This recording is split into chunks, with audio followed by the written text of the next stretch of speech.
अस्सलामुअलैकुम। Straight talk में खुश आमदीद। आपके साथ मैं हूँ आयशा बख्श। पाकिस्तान में 1973 के आइन के तहत अदालती मामलात और तकर्रुरियों के लिए काफ़ी हद तक पुराने दस्तातीर से ही रहनुमाई हासिल की गई है। आइन में की गई छठी तरमीम के तहत जजिस की मियाद में तब्दीली की गई।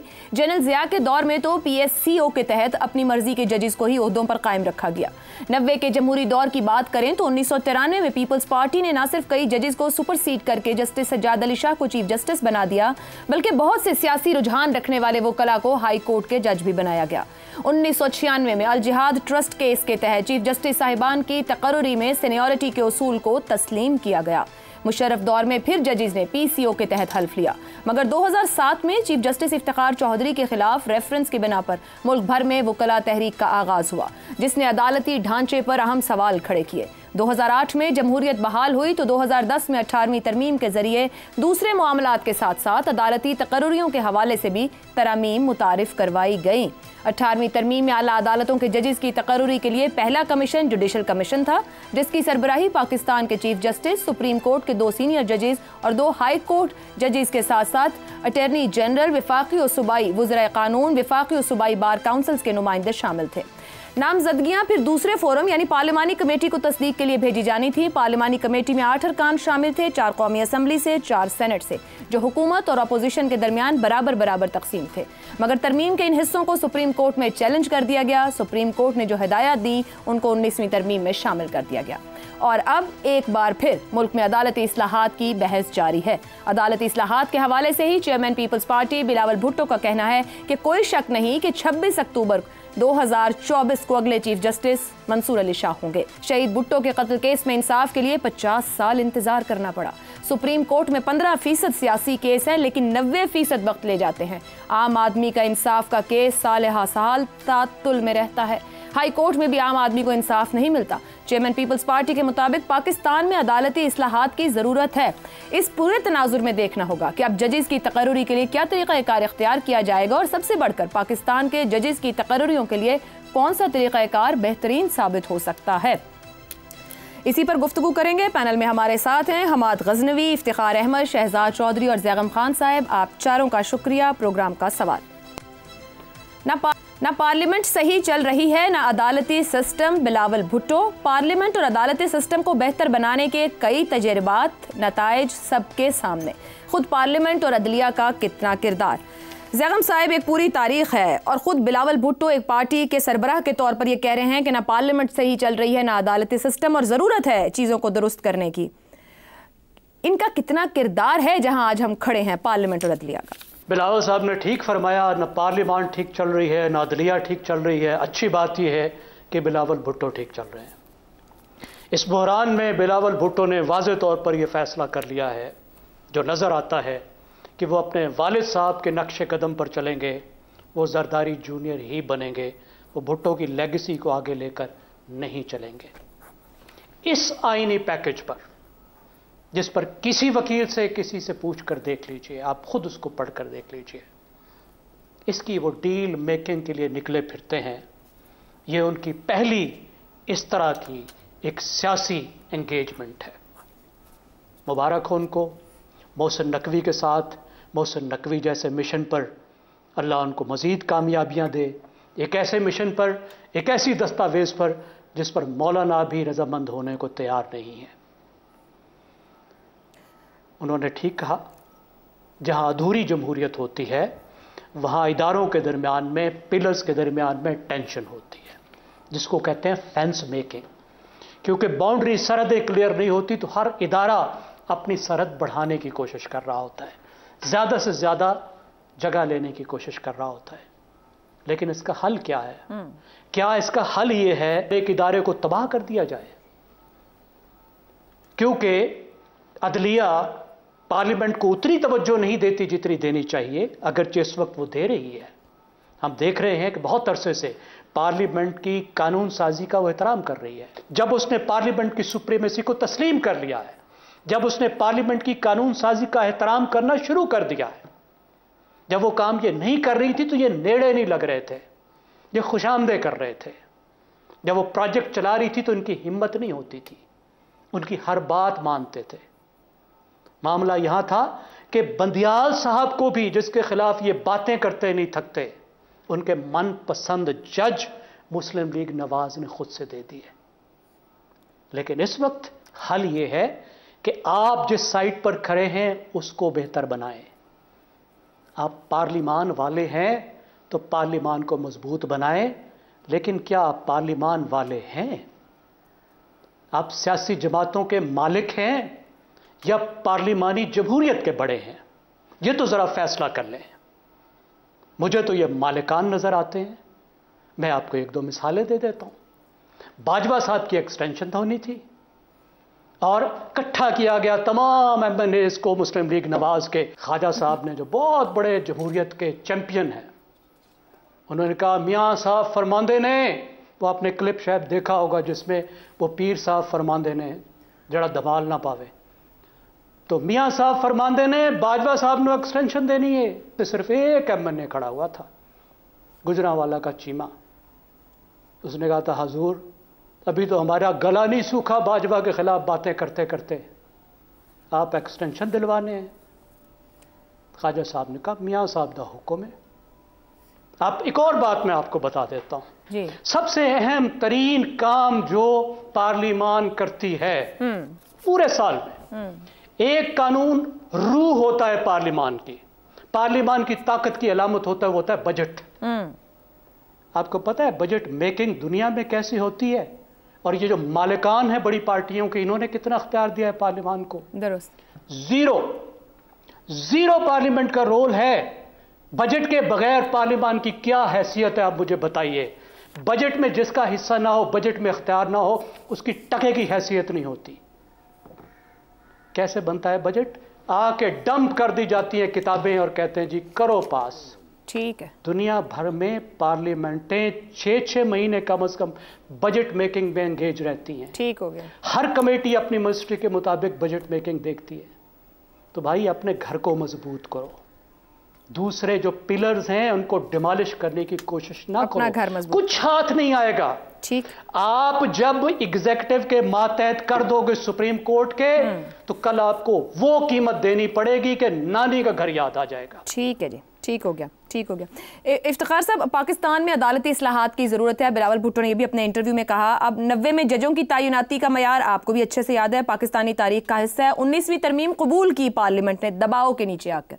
कबूल करने के बाद क्या अब की बार हकीकी मायनों में ये अदालती इस्लाहात हो पाएंगे जिनकी कोशिश जारी है?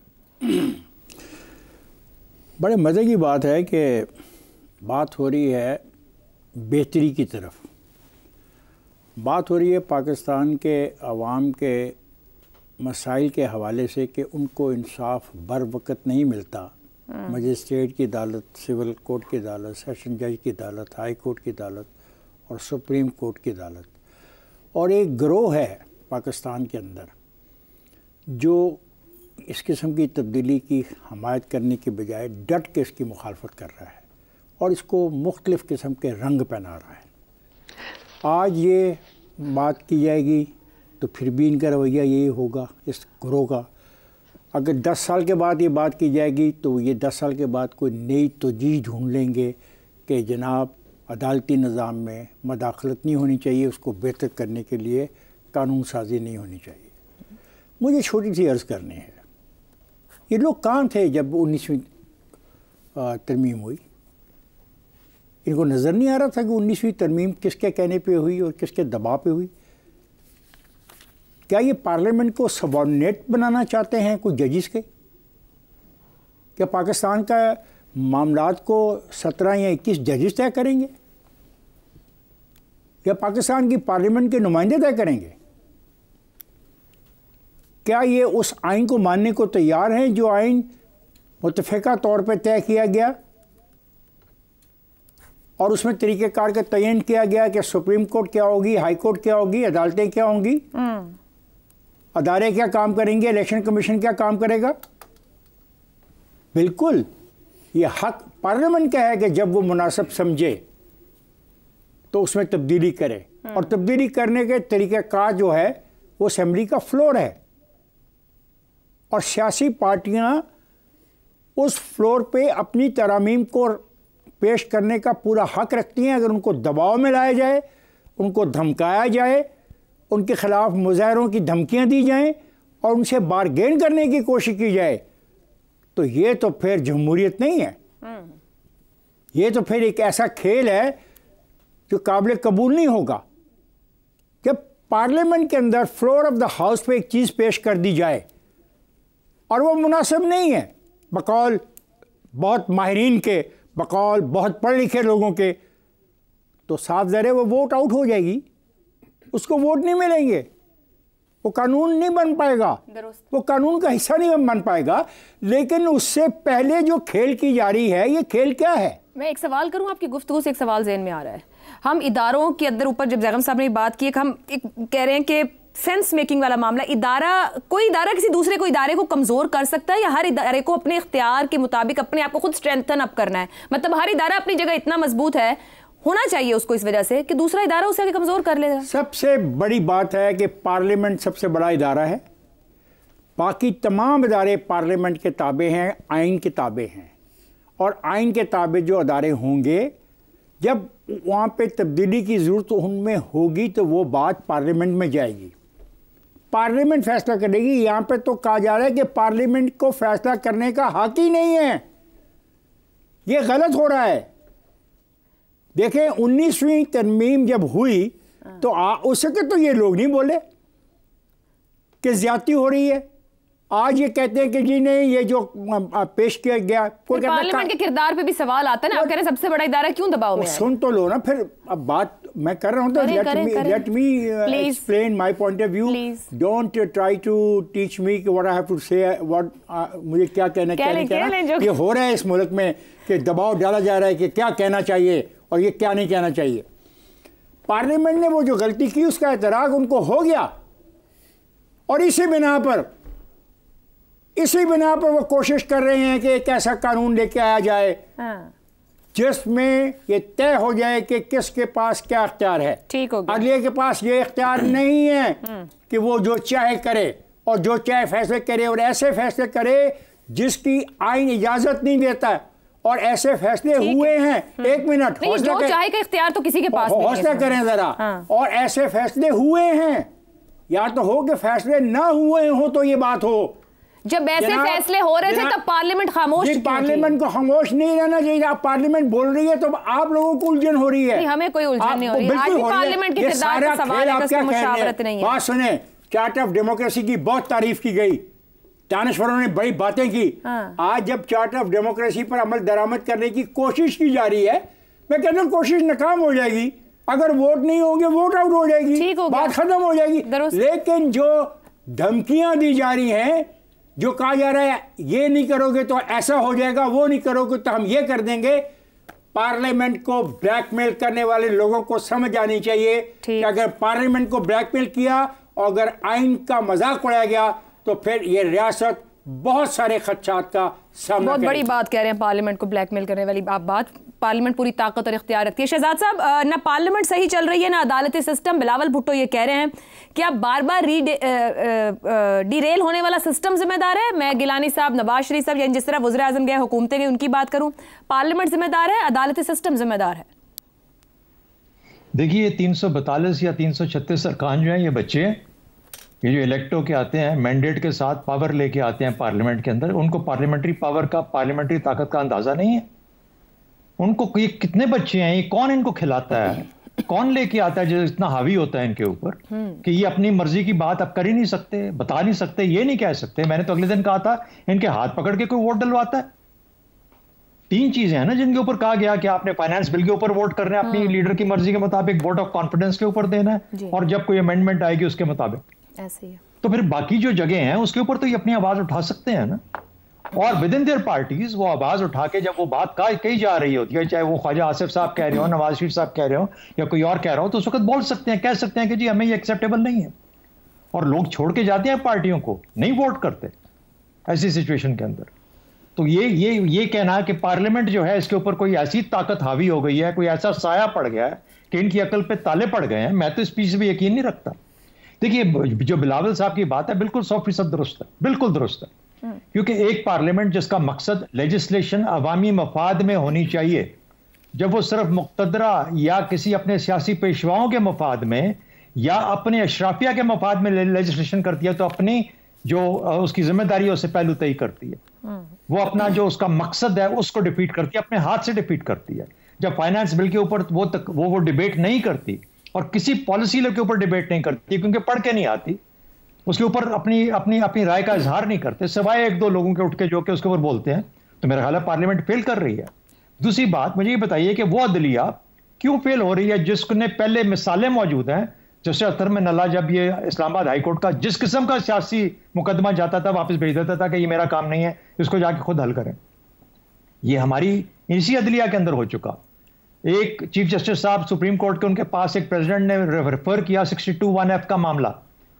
उन्होंने कहा ये मेरा काम नहीं है डिसाइड करना कि ये लाइफ लॉन्ग उसको बैन कर दिया गया या आपने तय करना है। उसकी बुनियाद पे 3 साल और 5 साल की कैद पार्लियामेंट के अंदर जब वापस भेजा तो पार्लियामेंट ने लगाई। तो पार्लियामेंट को जब काम करना होता है तो कर लेती है। वही बात कि जब किसी को एक्सटेंशन देनी होती है तो सब लाइन लगा के वहां पे खड़े हो जाते हैं। तो बिल्कुल ठीक बात की है, ये लोग अपना काम नहीं करेंगे तो फिर ये वाकई में एक फेलिंग एंटिटी बन जाएंगे, जो कि बदकिस्मती से ये बनते जा रहे हैं। और अदलिया क्यों ये सियासी मुकदमात लेती है अपने पास? किसने कहा कि आप उठा के बाहर फेंकें, आप बोले नहीं ये हम एंटरटेन नहीं कर सकते इन चीजों को? किसने कहा? आप भेजे वापस पार्लियामेंट में, बोले पार्लियामेंट का मसला है आपने हल करो। वो सियासत जो कि अपने मसाइल पार्लियामेंट में हल नहीं करती, उसके मुकदमे बन के जाते हैं अदालतों के अंदर। तो आप तो खुद एक दूसरे को फेल कर रहे हो। 15% सियासी मुकदमात है, 90% वक्त लेती है सुप्रीम कोर्ट ऑफ पाकिस्तान। ये किसका कसूर है? क्यों वो 15% मुकदमे वहां पे हैं? क्यों पार्लियामेंट खुद मिलकर बैठ के मसाइल हल नहीं करती? क्यों ये इधर उधर हाथ मारती है और कहती है कि हमारे मसाइल आके हल करो? अकल भी है, समझ भी है, दानिश भी है, मैंडेट भी है, इलेक्ट होके भी आते हैं, इलेक्टेबल की ताकत भी है, उसके बावजूद उनको समझ बूझ नहीं आती। देखिए आपने इसमें 2 चीजें और शामिल कर लूंगा मैं, जो बिलावल ने जिक्र किया जिनका, हुकूमत और सहाब। ये है आपकी जमहूरियत प्राइमरीली, और उसके बाद रियासत के सतून। अगर पार्लियामेंट के पास इखलास आ जाए, अदलिया के पास आज़ादी आ जाए, सहाफत के पास दयानत आ जाए और हुकूमत के पास एक मौसर गवर्नेंस आ जाए, तो हम अभी भी अपने जो डी ट्रैक हुए हैं अपने वापस रास्ते पे आ सकते हैं। ये मुश्किल नहीं है, ये सिर्फ अपनी नीयतों का मामला है। अगर नीयतें दुरुस्त कर लें ये लोग, तो यही निज़ाम जो इस वक्त एग्जिस्ट करता है, आप बड़ी आसानी से इसको आहिस्ता आहिस्ता उस लेवल पे ले जा सकते हैं जहां पर इंटायरली आपके हाथ में ये तमाम ताकत होगी कि आप मुल्क का डायरेक्शन मुतय्यन कर सकते हैं। कोई बाहर से आके नहीं बताएगा कि किस रास्ते पे आपको चलना है। दुरुस्त हो गया। हमाद गज़नवी साहब, पार्लियामेंट के किरदार की बात करें तो 8वीं, 17वीं, 19वीं तरमीम है, और इसी तरीके से ज़िया और मुशर्रफ दौर में अदलिया का किरदार PCO हमारे सामने पड़ा है। जब बिलावल भुट्टो कह रहे हैं ना पार्लियामेंट सही चल रही है, ना हमारा अदालती निज़ाम चल रहा है और हमें ज़रूरत है इस्लाहात की, आपके ख्याल में 26वीं तरमीम एक कामयाब तजर्बा रहेगी? देखिए, इसको अगर हम इस सारे मौजू को मैं इसका अहाता करने की कोशिश करता हूँ। पार्लियामेंट्री डेमोक्रेसी में पार्लियामान जो है वो सुप्रीम है, ये हम सब मानते हैं। दुरुस्त। अच्छा, उसके बाद इख्तियारात की तकसीम है, ये हम सब मानते हैं। मसाइल कहाँ से पैदा होते हैं? ये ठीक है कि हम तमाम इदारों में कुछ ना कुछ कसर बाकी है, उनको अपनी परफॉर्मेंस बेहतर बनाने की ज़रूरत है। जैसे हम पार्लियामेंट की बात करते हैं, मसलन पार्लियामेंट को कभी ना कभी किसी ना किसी मौके पर एज ए यूनिट भी तो बिहेव करना चाहिए ना। एक पार्लियामेंट जब वो इकट्ठी हो जाए, जब हम पार्लियामेंट में बैठे हुए लोग ये कहना शुरू कर दें कि हम आपकी शक्ल भी नहीं देखना चाहते, हम उस छत के नीचे नहीं रहना चाहते जहां आप मौजूद होंगे, तो ये पार्लियामेंट की कमज़ोरी समझी जाती है और बिल्कुल ठीक समझी जाती है। इसको दूर करने की ज़रूरत है। दोस्त कह रहे हैं कि पार्टिसिपेशन ज़्यादा होनी चाहिए, तैयारी करनी चाहिए, ये सारी बातें दुरुस्त। ये अदालतों का रवैया जो है ये हमने देखा है, ये तो अब हम तजर्बात की बात कर रहे हैं। ये हम मफरूज़े पे नहीं चल रहे कि जो आएगी तरमीम उसमें यूँ होगा और जो उसका पहला कॉन्स्टिट्यूशनल कोर्ट का चीफ जस्टिस होगा वो फ़ाइज़ ईसा को बनाने की तैयारी की जा रही है। इस तरह की गुफ्तगू नहीं, ये तो हमने चले देखेंगे ना, जब होगा तो हम देखेंगे। लेकिन जो हो चुका है मैं उसकी बात कर रहा हूँ। इस मुल्क में ये तो तमाशा हुआ ना, आज तक आप देखिए कि मार्शल लॉज पार्लियामेंट इतने सारे साल खामोश क्यों रही? जी, पार्लियामेंट खामोश, पार्लियामेंट 35 साल तो मौजूद ही नहीं रही इस मुल्क में। मैं आपसे अर्ज कर रहा हूँ कि आप हमारे सियासतदानों को फांसियाँ लगी, उनको सजाएं हुई, हमारा एक मेन पॉलिटिशियन इस वक्त भी जेल में है, ये सब चीज़ें हमने देखी है ना, हमारा इनका तो एहतसाब ही हो रहा है सियासतदानों का, ये अयूब खोड़ों से शुरू होकर आज तक एहतसाब हो रहा है। ये सियासतदानों का, ये पार्लिमान का, ये उनके नुमाइंदों का ही एहतसाब भी हो रहा है आज तक, और उनके पर काटने की एक मुसलसल जिद्दोजहद होती है। उसूली बात तो ठीक है कि आप कहिए कि हमने कॉन्स्टिट्यूशनल अमेंडमेंट पेश करनी है, उसकी डिटेल्स पे बात होनी चाहिए, इतनी उजलत क्यों है, ये टाइमिंग सारी, ये सारी बातें ठीक है, लेकिन आप ये भी तो समझिए कि मुल्क में हो क्या रहा है। जब रूल्स ऑफ गेम बनते हैं तो क्या दोनों फरीकैन पे अप्लाई नहीं होते? ये तो नहीं हो सकता कि एक बॉलर जो है उसको इजाज़त हो कि तू वहाँ जाके गेंद कर ले, दूसरे की नो बॉल हो जाएगी, इस तरह नहीं होता। एक ही लाइन होती है, उसी पर लोगों को खड़ा होना होता है कि ये कुछ और भी एक मुल्क में झगड़ा हो रहा है ना इदारों के दरमियान, तो वो पर्सपेक्टिव भी आपको देखना चाहिए। ये नहीं हो सकता कि हम एक पार्लियामेंट पे तनकीद शुरू कर दें या हुकूमत पर, और दूसरी साइड को हम कहें कि ये सती सावित्री है। जी शहजाद साहब, कुछ कहना चाह रहे हैं आप? देखिए, फेलिंग आर्ग्यूमेंट है माजरत के साथ। उसकी वजह सिर्फ यह है कि 19वीं तरमीम क्या जाके अदलिया ने खुद वोट डाल के पास करवाई थी पार्लियामेंट से? वो वक्त था ना सियासी लीडरान के लिए और पार्लियामेंट के लिए खड़ी होती है। 30 साल तक जिस मुल्क में पार्लियामेंट ही ना हो वो डरी जो मर्जी किया था। अगर कोई ब्लैकमेल हो रहा है, अगर कोई खुद ब्लैकमेल हो जाता है तो इसका मतलब कैरेक्टर की बहुत कमजोरी है। अब वो ठीक कर रहे हैं, कमजोर है जो ठीक करना चाह रहे हैं ना, अब वो ठीक करना चाह रहे हैं। नहीं, वो ठीक अभी बात नहीं है, अभी बात अब क्या उलझन है? अभी भी बताता हूँ, अब क्या उलझन है? अभी बताता हूँ। Rules of the game her match से पहले नहीं बदल सकते। कौन सा rules of the game constant रखे। मुझे नहीं समझ आती बाबा, चार्टर ऑफ डेमोक्रेसी कब, रूल्स ऑफ द गेम बन गए, चार्टर ऑफ डेमोक्रेसी पर अमल होने दो। अब 18 साल हो गए, अब वो फॉर्मल खत्म हो गया 18 साल का, अब एक और चार्टर बनने जा रहा है। ये बनने चार्टर के अंदर और भी खिलाड़ी हैं, वोट आउट कर दो, वोट आउट कर दो। वो भी पॉइंटेड उस वक्त और खिलाड़ी पेश होने दो, वोट आउट खिलाड़ी अब गए, गुजर गए, वोट आउट कर देना भाई, पेश तो होने दो। 18 साल के बाद तो नहीं ना आपको याद आया कि आप ये बात कर रहे हैं, मैं कह रहा हूँ वोट आउट खेल से पहले आप भाई, अगर गलत है वोट आउट कर देना, अगर गलत है वोट आउट कर दो। साहब, इफ्तिखार साहब, ब्रेक पे जाना है, ब्रेक लेते हैं, ब्रेक से वापस आएंगे तो मजीद गुफ्तगू करेंगे। प्रोग्राम में एक बार फिर खुशामदीद। मौलाना फजलुर रहमान और बानी पीटीआई का सियासी ताल्लुक किसी तशरीह का मोहताज नहीं रहा। दोनों एक दूसरे पर हर तरह के सियासी, माली, अखलाकी, हत्ता के गैर मुल्की एजेंट होने के इल्जामात भी लगाते रहे। ये मौलाना ही थे जिन्होंने उस वक्त बानी पीटीआई को ललकारा जब उनके इख्तिदार का सूरज सवानेज़े पर था, मगर 8 फरवरी के इंतखाबी नताइज से जन्म लेने वाले हालात ने माजी के इन दोनों हरीफों को एक दूसरे के करीब कर दिया है। पीटीआई की तरह मौलाना ने भी खुलकर इंतखाबी शफाफियत पर सवाल खड़े किए। दोनों जमातों में कुर्बत बढ़ने लगी, मुश्तरका एहतजाज के प्रोग्राम्स भी बनने लगे, मगर मौलाना ने फिर ऐलान किया कि वो पीटीआई के बगैर ही तहरीक चलाएंगे। मौलाना की सियासत समझने वालों ने ये दावे शुरू कर दिए कि मौलाना अपनी सियासी रवायत पर वापस आ गए हैं। मौलाना की सदर जरदारी और वजीर आजम शहबाज शरीफ से मुलाकातें भी इसी सिमत का इशारा करती रहीं। हुकूमत की तरफ से तासुर दिया जाने लगा कि मुजव्वज़ा अदालती पैकेज के लिए मौलाना की हिमायत हासिल करना अब कोई मसला ही नहीं रहा, मगर हुकूमत और उसके इत्तेहादियों की तमाम प्रोजेक्शंस उस वक्त गलत साबित हो गईं जब मौलाना ने मुजव्वज़ा आइनी पैकेज पर हिमायत देने के सवाल पर अगर मगर करना शुरू कर दिया। मौलाना की इसी अगर मगर पर पीटीआई के कई लीडर्स ने उनकी तारीफ के डोंगरे बरसाना शुरू कर दिए। पीटीआई के इन लीडर्स को बानी पीटीआई के अलावा और किसी लीडर की ऐसी तहसीन करते नहीं देखा गया। जहां एक तरफ पीटीआई के लीडर्स की तरफ से मौलाना के एजाज में जोहरानों का सिलसिला जारी है, तो वहीं दूसरी तरफ बानी पीटीआई ने मौलाना के सियासी किरदार पर शक का इजहार कर दिया है। आज जब बानी पीटीआई से सवाल किया गया कि वो मौलाना फजलुर रहमान के किरदार को कैसे देखते हैं, तो इत्तलात के मुताबिक बानी पीटीआई ने मशकूक जेस्चर देते हुए कहा, कुछ कह नहीं सकते। मौलाना अगर जमहूरियत के लिए साथ खड़े हैं तो अच्छी बात है।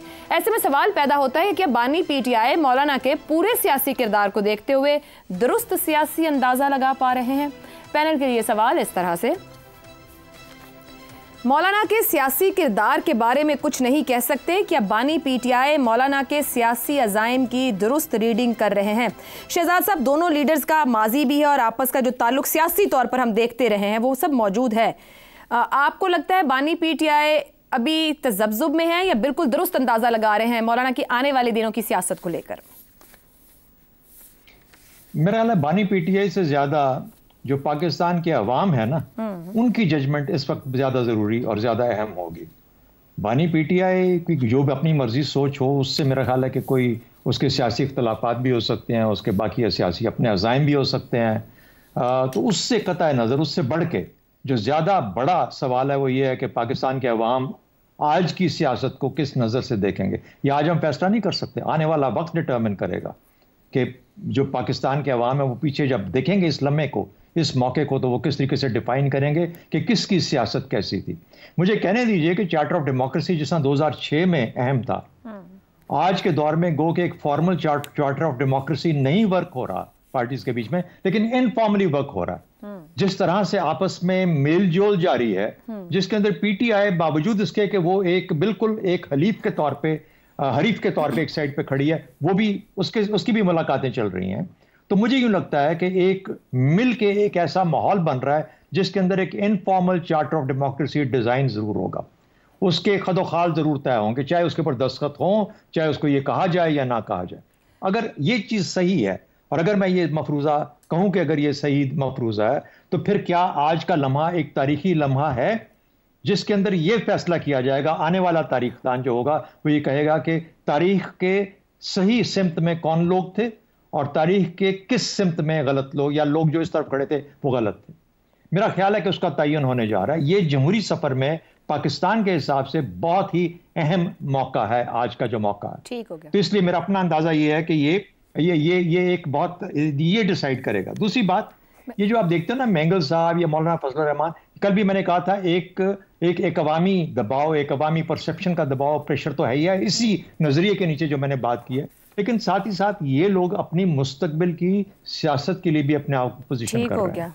मुस्तकबिल ये सिर्फ आज की बात नहीं है, और उसके अंदर वो नहीं कि उन्होंने कुछ फायदा निकालना है और फायदा निकाल के कुछ ले दे, कुछ डील करके, ये भी मुमकिन हो सकता है। पाकिस्तान में सब कुछ मुमकिन है, हाँ। लेकिन साथ ही साथ उनकी नजर इस चीज पे भी है कि आइंदा की सियासत उनको किस तरीके से डिफाइन मुस्तकबिल की पॉलिटिकल पोजीशनिंग में अपनी जगह बना रहे। इफ्तिखार साहब सियासी हालात को भांपने की भरपूर सलाहियत रखते हैं मौलाना साहब, मरात और दबाव को मुस्तरद करते हुए अदालती पैकेज की हिमायत नहीं कर रहे हैं। मौलाना की पॉलिटिकल रीडिंग है, आप समझते हैं कि सियासी बंदोबस्त ज्यादा देर नहीं चलेगा, इसीलिए मौलाना ये जो अभी शहजाद साहब ने बात की पॉलिटिकल पोजीशनिंग बहुत से लोग कर रहे होंगे आने वाले दिनों के लिए, दुरुस्त रीड कर रहे हैं कि मौलाना पॉलिटिकल एनवायरनमेंट? ये बात है, मौलाना पाकिस्तान की पार्लियामेंट की सुपरमेसी में यकीन रखते हैं, इसलिए मैं समझता हूँ कि वो दुरुस्त सिमत में फ़ैसला करेंगे। वो पाकिस्तान की जमहूरी अमल का हिस्सा हैं, रहेंगे, ये भी उनका एक पॉजिटिव चीज़ है। वो पाकिस्तान के कवानीन के तहत जुर्म करने वालों के ख़िलाफ़ हमेशा बोलते रहे हैं, ये भी उनका एक दुरुस्त फ़ैसला है। और मैं ये समझता हूँ कि जो आइनी तरमीम पेश की जानी हैं उस पे वो अपना मौक़िफ़ खुल के देंगे, उनकी जो पार्टी है खुल के अपना बयान देगी। मुमकिन तौर पे वोट न दे तो फिर भी वो एक जमहूरी अमल का हिस्सा होंगे। वो ब्लैकमेल नहीं कर रहे इस वक्त किसी को कि ये करो तो फिर पार्लियामेंट में वो बिल लेके आओ, वो ये नहीं कर रहे। वो पार्लियामेंट में बिल की मुमकिन मुखालफत कर सकते हैं, और उन्होंने एक तासर दिया भी है कि उनको 2-4 क्लासेस जो ऐसी हैं उस पर एतराज़ है। सर कुछ देर पहले उन्होंने गुफ्तगू में कहा है वो मुसव्वदा मुकम्मल मुस्तरद करते हैं। अच्छा ठीक है, उनका हक है, बिल्कुल, लेकिन जब मसौदा सड़क पर तो नहीं मुस्तरद करेंगे ना, वो पार्लियामेंट में आएगा, फ्लोर ऑफ द हाउस पे आएगा, एक वजीर खड़ा होगा, वो पेश करेगा क्लास नंबर 1 ये है, वो कहेंगे ना मंजूर, स्पीकर कहेगा जो हक में है आइस नहीं, मगर पीपल्स पार्टी और हुकूमत दोनों कह रही है तब तक आ नहीं सकता जब तक मौलाना भाई एक मिनट ठहर जाए ना, यही तो मैं आपको समझाने की कोशिश कर रहा हूँ कि ये कौन है कि हुक्मरान जमात के ऊपर ये दबाव डालें कि अगर हम नहीं मानेंगे तो मसौदा नहीं आएगा। मसौदा पार्लियामेंट में आएगा और फिर वहां पे वोट होगा, ठीक है, और जब वोट में वो वोट आउट हो जाएगा, बिल्कुल हक है दुरुस्त मेंबरान कौमी असम्बली और सेनेट का हक है कि अगर वो समझते हैं कि जो मसौदा पेश किया गया है वो पाकिस्तान के मुफाद में नहीं है, आइन से मुतसादम है, पार्लियामेंट के खिलाफ है, वो उसके खिलाफ वोट देने का हक रखते हैं। लेकिन ये किसी को हक नहीं है कि ये धमकी दी जाए कि हम मसौदा पेश ही नहीं होने देंगे। ये तो हुकूमत खुद कह रही है हम पेश ही नहीं कर सकते जब तक मौलाना साथ ना हो। अच्छा ब्रेक लेने दें मुझे, ब्रेक लेने मैं किसी धड़े को किसी गिरोह को देने को तैयार नहीं। एक ब्रेक लेते आएंगे तो हम हमाद साहब और ज़ैनब साहब की राय आपके सामने रखेंगे। प्रोग्राम के आखिरी हिस्से में एक बार फिर खुशामदीद। मौलाना साहिब ने आज पीटीआई के पास आने के बाद कहा कि हमने हुकूमत का मुसव्वदा मुकम्मल तौर पर मुस्तरद कर दिया है। हमाद साहब, क्या मौलाना किसी भी तरह की बारगेनिंग के लिए तैयार नहीं है? फिर बंदूक के बदले क्या वो तोप का तोहफा हासिल करने के लिए ऐसा मौक़िफ़ अपना रहे हैं? मौलाना, पहली बात तो मैं ये करना चाहता हूँ कि द विजुअल्स वर ग्रेट।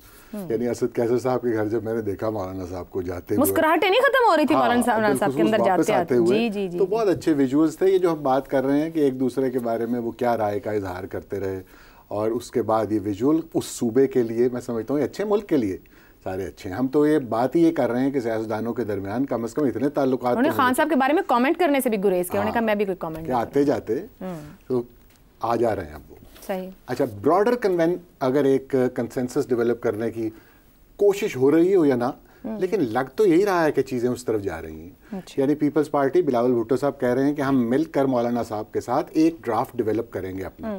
इसी तरह आज असद कैसर साहब ने कहा कि हम मौलाना की मुशावरत से चलेंगे पार्लियामेंट में।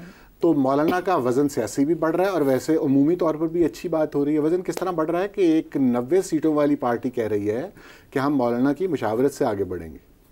तो ये एक अच्छा कदम है मेरा ख्याल है। और अब हम देखते हैं कि कुछ दिनों बाद हम ये कहते हैं ना कि मौलाना जो हैं वो बड़े ज़ीरक सियासतदान हैं, तो वो इसके अंदर से अपने लिए कोई डील निकाल रहे हैं।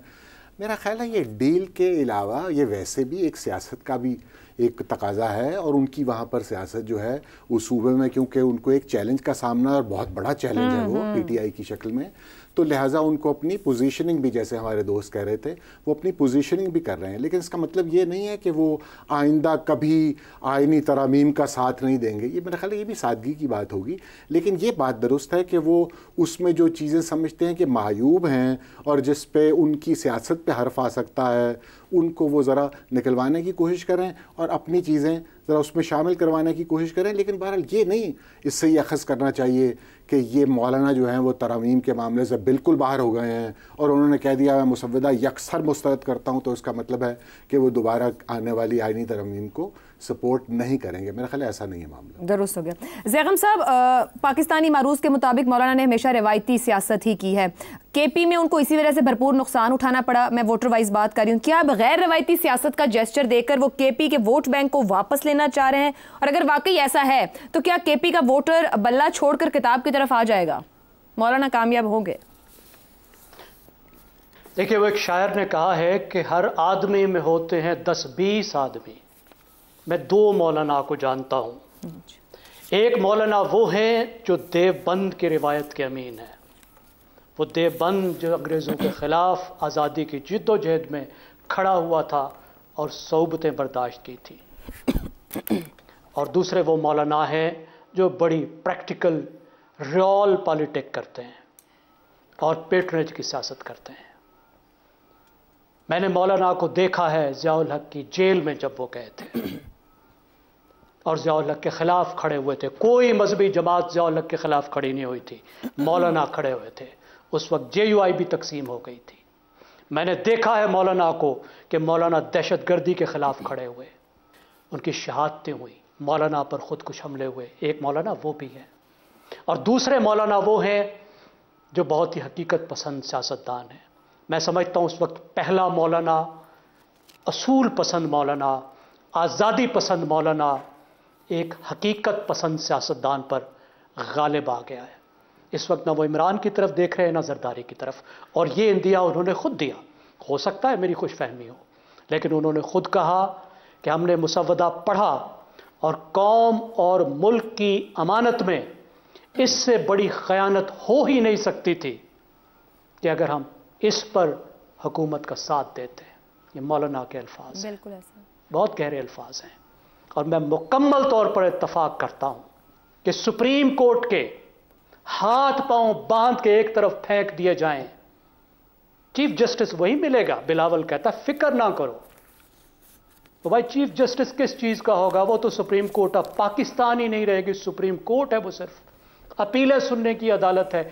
उसकी जुडिशल रिव्यू की हैसियत खत्म। हाथ पांव बांध के फेंक दिए और एक हैंड पिक्ड, अब्बा जी जरदारी साहब पिक हैंड पिक करेंगे पसंदीदा वकीलों को और फिर वो एक आईनी अदालत बनाएंगे और सब अख्तियार उसके पास होंगे। ठीक। डिमॉलिश कर रहे हैं ये एक पिलर को, और पाकिस्तान की इससे बड़ी तबाही नहीं हो सकती। और मौलाना ने ठीक कहा कि इससे बड़ी खयानत नहीं हो सकती। ज़ैम साहब, एक आखिरी बात कहिएगा कि मौलाना और बानी पीटीआई, क्या इनका कोई इत्तेहाद, यानी हमने माजी में देखा बेनज़ीर साहिबा और नवाज शरीफ साहब ने चार्टर ऑफ डेमोक्रेसी किया, यहाँ भी सीओडी की बात होती, कोई किसी किस्म का कोई इत्तेहाद बन सकता है, कोई पीडीएम तरह का ही चले? पहले तो मैं क्विकली दोहराऊंगा कि ये मौलाना का मामला इस वक्त नहीं है। मौलाना इमरान या जरदारी की वजह से ये पोजीशन नहीं ले रहे। फिर मैं समझता हूं कि मौलाना की जगह पीडीएम के साथ है। मौलाना के जो मफादात हैं वो पीटीआई से इतना टकराते हैं कि जो पीटीआई का फ़ायदा है वो मौलाना का नुकसान है, जो मौलाना का फ़ायदा है वो पीटीआई का नुकसान है। मौलाना के वोटर पीटीआई ने छीने हैं, किसी और ने नहीं छीने। मौलाना पीडीएम के साथ मिलकर, पीडीएम से फ़ायदे लेकर अपने लोगों को दोबारा देकर ही कोई पोजीशन बना सकते हैं। इस वक्त जो वो पोजीशन ले रहे हैं वो उनकी अपने फ़ायदे के खिलाफ जाती है। ये वो मौका था जब उन्हें डील कर लेनी चाहिए थी, उन्हें हर बात ऑफर की गई, लेकिन इस वक्त तक वो सूलों पर खड़े रहे हैं। अल्लाह पाक उन्हें इस्तकामत दे। ठीक है जी, आज के प्रोग्राम से इतना ही दीजिए। अल्लाह हाफ़िज़।